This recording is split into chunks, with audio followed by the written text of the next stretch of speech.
11 වර චක්‍රය ඕනිම එකක්. ඉලක්කම් දෙකේ සංඛ්‍යාවක් 11න් ගුණ කරන්න ආවොත් මේ ඉක්මනින්ම ගුණ කර ගන්න පුළුවන්. ලේසිම ඔයක් තියෙනවා. අපිට ඕනේ වුණොත් 11 වර 24 නම් මේක 11 වරක් වලට විතරයි නේද? 11 වරක් 24 නම් මේකේ එක ස්ථානයේ තියෙන්නේ කීයද? 4. මම ඒක ලියනවා අග ඉඳලා. එක ස්ථානයේ 4 තියෙනවා. ඊට පස්සේ මේ සංඛ්‍යා දෙක එකතු කරනවා. කීයද 4යි දෙක එකතු කරා?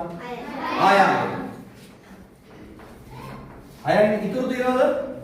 නැහැ. ඊට පස්සේ ආයෙ මේවාව ලියනවා. කීයද එතකොට උත්තරේ එන්නේ?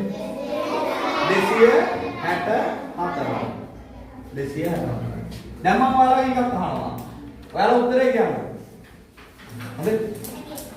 11 වර 35.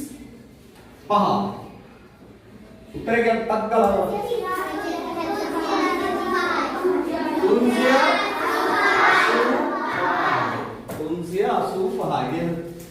385. මේ වගේ එකක් 11 වර 48.